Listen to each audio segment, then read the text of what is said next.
What's up, Canes fans? Welcome to the CanesInSight Daily Podcast, powered by Anijar and Levine Accident Attorneys.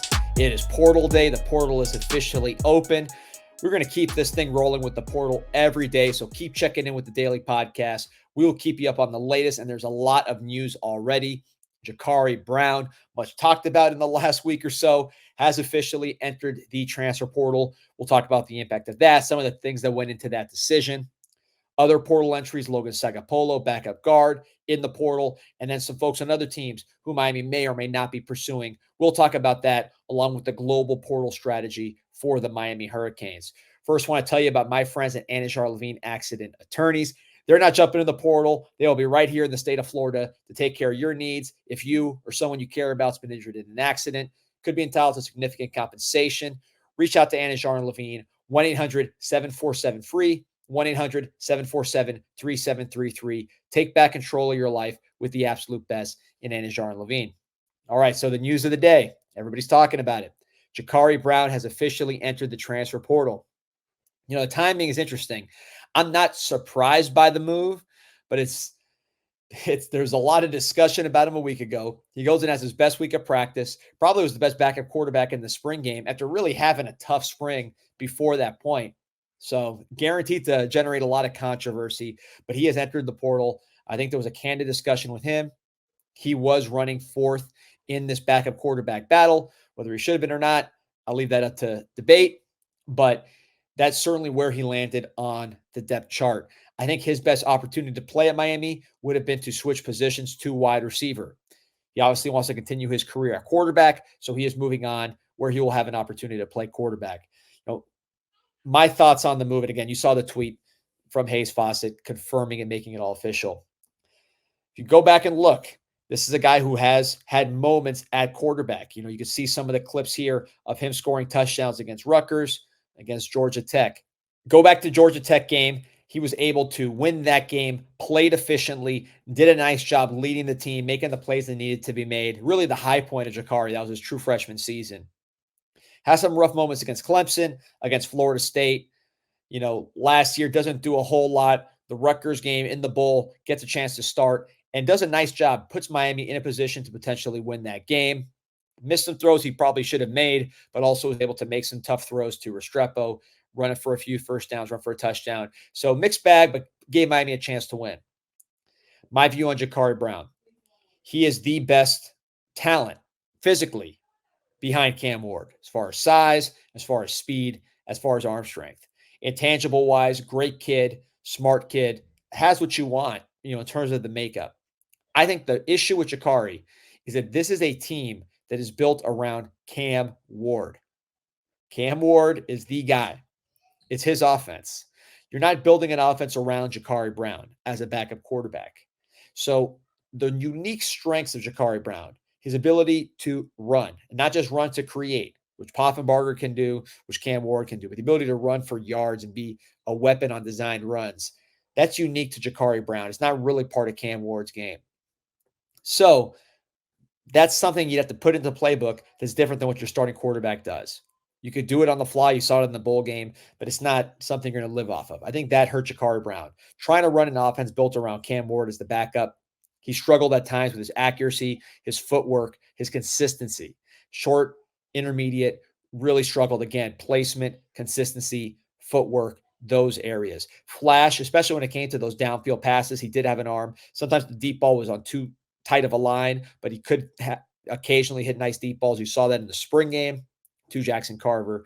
Certainly had a whip of a release, but I think the consistency running Cam Ward's offense hurt him, particularly, you know, in the beginning of spring. He came on strong the last week, but really had too many rough moments early on.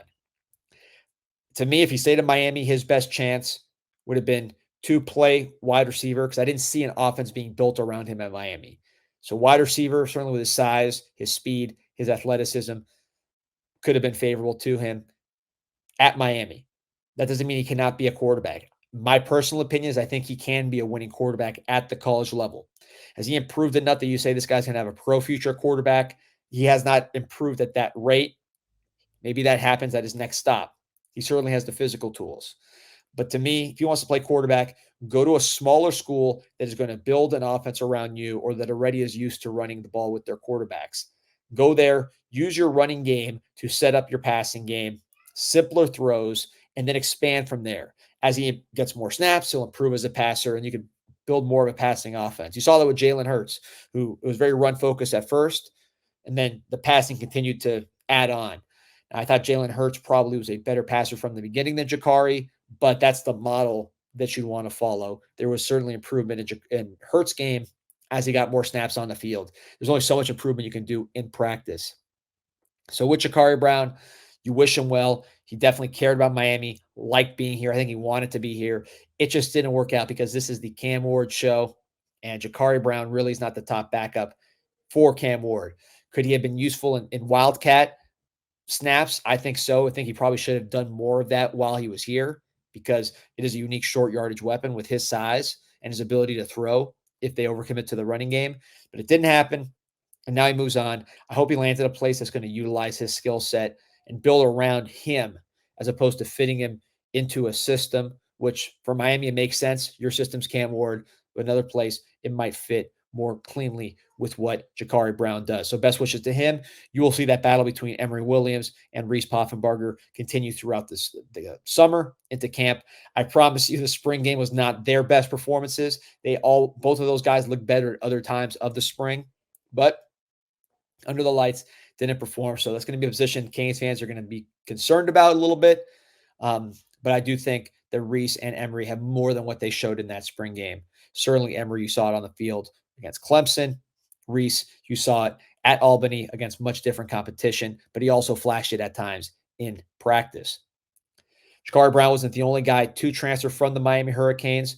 You also lose Logan Sagapolo, a backup offensive guard originally from Oregon. From the West, I believe he's from Utah originally. Went to Oregon with Cristobal and Mirabal. Transferred from Oregon to Miami. Was really the first Polynesian player to come, which became somewhat of a pipeline with the Mauanoa brothers, Frankie Tinalau. But he was the first one.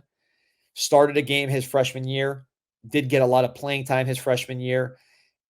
I should say his first year at Miami. And I think what happened with him was he is a short but stout and strong guard, only 6'1", wide, very powerful but short. And I think Miami, that first year when you had Ja'Kai Clark out there, you had Sagapolo, you had a lot of very short interior linemen, Justice Aluasan. And when Cristobal looked at that offensive line, Mirabal looked at that offensive line in 2022, the thought was, this is just not how we want it to look physically. Too many short players on the offensive line in the interior. You also had DJ Scaife starting at tackle at 6'3". So it really just didn't look the part when it comes to the Miami Hurricanes and how it should look physically up front. So with Logan Sagapolo entering the portal, again, not a huge surprise, not something that Miami is losing sleep over. I think this was expected. Remember, expect 8 to 12 guys to enter the portal for the Miami Hurricanes. They need roster space. And with guys where it wasn't a fit, they're moving on to different places. It's for the benefit of the team. It is for the benefit of the player.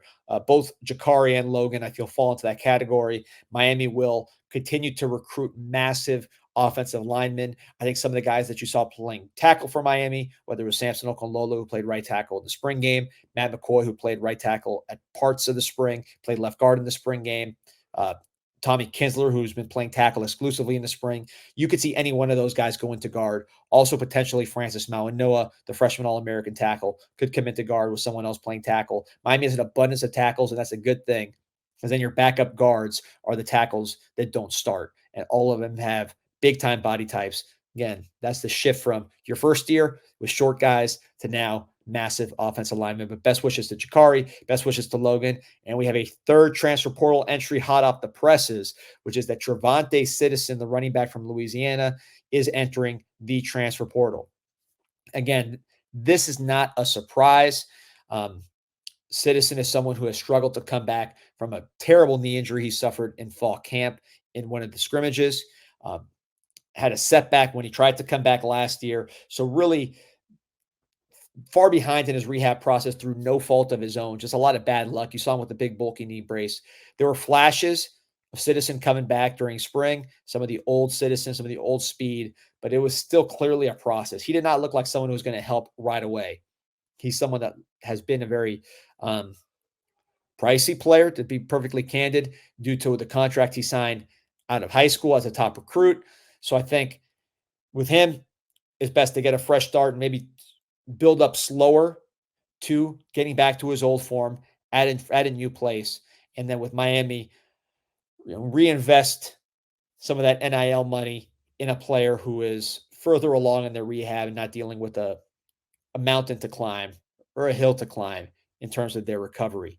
Citizen, again, flashes this spring. You hope that he comes back. He's a guy you root for. Everybody likes the kid. He's a huge running back. He's got a ton of talent. There's a reason why Miami wanted him so badly out of high school. But I don't think Miami right now, with the win now focus, is in the position to go slow with Citizen. He still needs time to get back.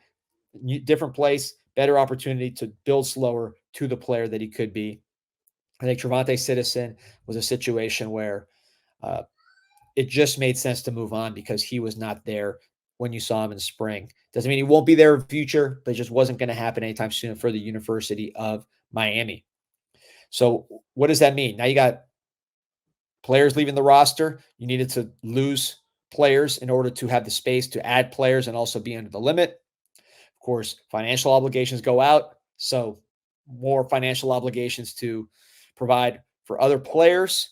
Good spot to talk about Canes Connection, Miami's official NIL collective. Sign up today, www.canesconnection.com. Use promo code CIS, get 20% off your first month, and you also have access to a private Zoom that I'll be giving, which will have all the non-public information on the portal.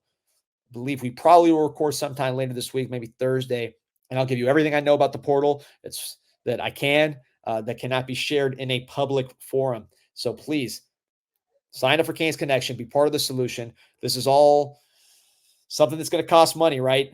Player personnel in college is a two-way street. We need you to come together and give Miami a chance to land these premier players in the portal that we'll be talking about all month. CanesConnection.com, promo code CIS, 20% off the first month and access to that private Zoom. Okay, so what are the portal priorities? Why are we pushing for everybody to join Canes Connection and be part of the solution? One running back, a big-time running back. You saw Travon Citizen leave. No surprise. Miami expected that, and Miami expects to land a big-time premier impact running back. Mark Fletcher still banged up. A.J. Allen still banged up. Chris Johnson, Chris Wheatley-Humphrey, smaller backs. Miami needs a big-time bell cow franchise back, and they're preparing to do so in the portal. You already have Damian Martinez in the portal. Others could enter. Miami is focused on adding a big-time back and is allocating its resources accordingly. 2 wide receivers. You have Cam Ward. You want to win right away. That is the story of this offseason, of this portal season. Miami knows they have a special quarterback for 1 year. They want to win big with him. 2 wide receivers, as many as 2 wide receivers, at least one, to help Cam Ward get exactly what he needs. He has some good guys on campus, but you heard him when he sat down with CanesInSight. Check that interview out on YouTube. When he sat down with CanesInSight, he told us, we're going to add more of the portal to the receiving core. So there's no secrets there. Miami is looking for 2 kids in the portal. Defensive line, I think a defensive tackle and a defensive end. Romello Heights in the mix. You saw him on his visit last weekend. Defensive tackle is a need. The spring game you saw it got a little light there as it got light in defensive end. Linebacker, I think a rotational guy to help Wesley Basaint and San Francisco Mauigoa, who have emerged as the top 2 guys. Popo Aguirre also in that mix, but they'd like to add a linebacker to that room. And then 2 defensive backs with a focus on man coverage ability. That's the shopping list. That's why we're telling you to go to CanesConnection.com and sign up with promo code CIS. That's the shopping list, and it's not going to be easy, but Miami is focused on getting it done. Some other names that jumped in the portal today that I wanted to talk about. Jacoby Matthews from Texas A&M. He tweeted out this morning that he was jumping in the portal. This is a former big-time recruit. I made some calls on Jacoby Matthews, and I don't expect that to be a fit for the Miami Hurricanes. I think Miami's looking elsewhere at defensive back. Things change fast in the portal, but as of this morning, I did not get a sense that Jacoby Matthews was a Miami target. Oregon seems to be the trend for him. And I don't think Miami is losing sleep over that one. But again, things change. CJ West, defensive tackle out of Kent State, tweeted just this afternoon that he was entering the portal. This was the best defensive tackle in the MAC. Miami has gone into Georgia State to get Thomas Gore. Last year was a little smaller than maybe you'd like, but a player who, against some of the lesser teams on Miami's schedule, was able to give them good snaps. Marley Cook this year from Middle Tennessee State. You saw him in the spring game make some plays. He's being relied upon to make something happen. So we have a trend of them going after smaller school defensive tackles. They went after a defensive tackle from the Ivies this year who went to Florida before spring. So this is something that they do. CJ West from Kent State, as Gabby Rudy had pointed out on 247. This is someone who has ties to Steve Schrum, who does a lot in recruiting, particularly on the defensive side of the ball. So it makes sense that he could potentially be focused on a CJ West to supplement that defensive tackle room. Again, Miami is looking to supplement that defensive tackle room. By the way, if you're looking to supplement your wardrobe, you see it right here. I wear my CanesWear shirt, caneswear.com, Caneswear. You get your number one Cam Ward jersey. You get your number one Francisco Malinoa jersey, Restrepo jersey, all kinds of Canes gear to get you through the summer. Load up now because you're going to need it during the season. You want T-shirts as it's getting warm. You want T-shirts, shorts, sandals, all kinds of apparel. Caneswear.com, or you go to the store in Davie. Again, I like my Caneswear shirt itself. Very, very good fitting shirt. So check out Caneswear. So the portal's moving fast, man. I'm checking every 2 seconds to make sure I'm not missing anything. But right now you got 3 guys. Again, I would expect 8 to 12 going out. That's my number. If you're asking numbers, I think 8 to 12 going out just to balance the roster, make room for folks coming in, make room under the limit, and just people where there's, it just doesn't make sense for both sides to continue. They'll get better opportunities elsewhere. Miami will free up roster spots. Miami will free up financial opportunities, and it'll just make a lot more sense with that transition. So 8 to 12 going out, and then coming in, I gave you the shopping list. 1 running back, 2 wide receivers, 2 defensive linemen, linebacker, 2 defensive backs. We're talking about 8 players. So it makes sense, right? If you're over by a little bit, plus you're going to be bringing in 8 guys, you need to lose 8 to 12 on the way out. That's what I would expect from the Miami Hurricanes. So that's really the story of the portal. Again, keep an eye out for these entries. I don't think this is done. I would expect to potentially have attrition. You saw it at running back. You saw it at quarterback. I would expect maybe wide receiver, 1 or 2 there, maybe more on the offensive line, maybe more at defensive end, maybe more at cornerback potentially, or defensive back. I could see a few more departures. And again, if the folks that are expected to leave depart, I think Miami will be fine. I say this analogy with boxing. It's the punches you don't see coming that knock you out. So you don't know who's going to leave. But if the folks that are expected to part ways, I think Miami will be fine and more than capable of replacing the production. And it'll be better for those players to move on and get opportunities elsewhere. Watch the NFL draft. It's full of transfers. So a lot of those guys did not have success at their initial stop, went somewhere else, and then ended up making the pros. We've seen that in Miami with guys coming to Miami, whether in Adrian Colbert or others that really remade their careers at the University of Miami. So best of luck to those guys. They committed to the Canes. They chose the Canes, and you hope that they have success elsewhere, unless they're playing Miami. So cheering for those guys. Jakari Brown, great kid. Logan Sagapolo, Travon Citizen, tough guys who've endured some hardships, particularly Citizen, and you hope that he gets to full speed. You hope everybody finds a spot. But there's going to be a lot of movement again. 8 to 12 coming out, 8 up to 8 coming in, and it's going to be a very fun ride. Stay tuned to the Canes Insight Daily Podcast. We'll keep you updated in the portal every single day, and also CanesInsight.com free forums, the most active transfer portal board anywhere on the net. It is lightning fast. Someone jumps in, they pop up there, and there's 5 comments before you can blink. CanesInsight.com forums, transfer portal board. Log into that, plug in, you'll be addicted. Till then, tomorrow we'll talk more. Go Canes.